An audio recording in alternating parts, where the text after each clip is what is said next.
बौद्धिक आतंकवाद। यहां कक्षा में बच्चा जाता है तो गा से गाय नहीं पढ़ाया जाता, ग से गधा पढ़ाया जाता है।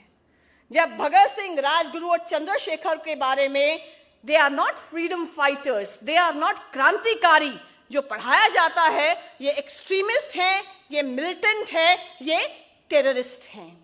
उसके बाद जब दिल्ली यूनिवर्सिटी में बच्चा आता है, ये सब ग से गधा और ये सब पढ़ के दिल्ली यूनिवर्सिटी में आता है, तो यहाँ A.K. रामानुजन के BA पास कोर्स में 300 रामायणास में पढ़ाया जाता है, रावण की छींक से सीता पैदा हुई। रावण सीता का बाप था। रावण ने गर्भ धारण किया। 8वें महीने में उसको घर से बाहर निकलने में शर्म आई। जब 8वें महीने में जोर से छींक आई तो नाक से सीता मैया पैदा हुई। ये दिल्ली यूनिवर्सिटी के BA पास कोर्स की बात कर रही हूं। और आगे पढ़ाया जाता है लक्ष्मण और सीता के अनैतिक संबंध थे। हनुमान एक कामुक व्यक्ति थे जो लंका के शयन कक्षों में रात को विचरा करते थे। और जब इन सब बातों के खिलाफ आवाज उठाई जाती है तो क्या कहा जाता है?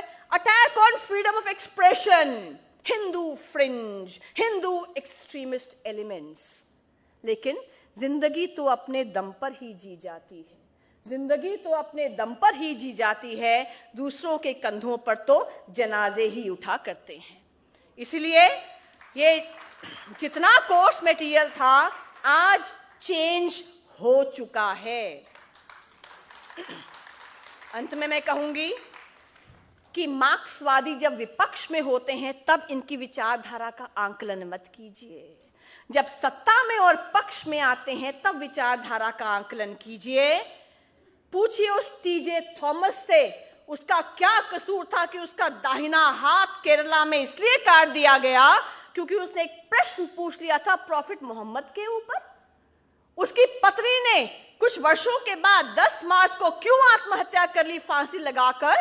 क्योंकि न्यूमैन क्रिश्चियन कॉलेज ने उनको टर्मिनेट कर दिया था और घर में खाने के लाले पड़ गए थे। पूछिए सर मास्टर जी से कि उनकी दोनों टांगों को क्यों काट दिया गया था? क्योंकि वो मार्क्सवादी परिवार में पैदा हुए, अपराष्ट्रवाद की ओर अग्रसर हो रहे थे।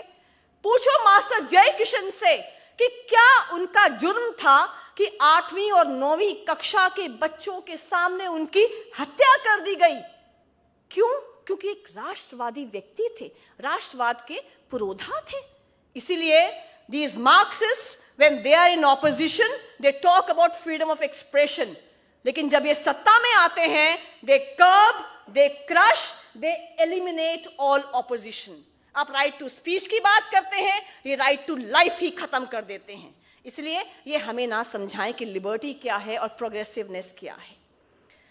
मैं यही कहूंगी कि ये जो समय है, ये समय ऐसा है कि एक तरफ वो ताकतें हैं जो देश विरोध में नारे लगा रहे हैं, हिंदुस्तान की बर्बादी तक जंग रहेगी, और दूसरी ओर वो राष्ट्रभक्त ताकतें हैं जो मेरे सामने बैठी हैं और जिनको कहते हैं ना 1.25 लाख से एक लड़ाऊं तभी गोविंद सिंह नाम कहलाऊं।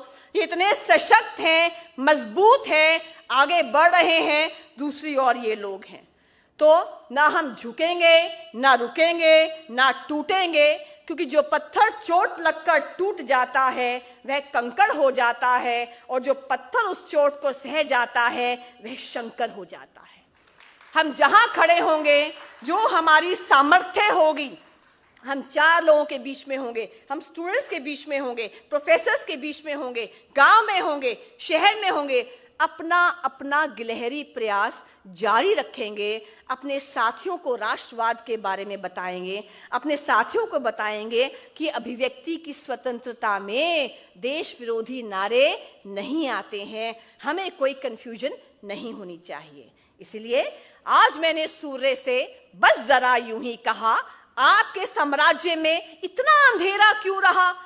तमा के वो दहाड़ा मैं अकेला क्या करूं? तुम बेफिक्रों के लिए मैं भला कब तक लड़ूं?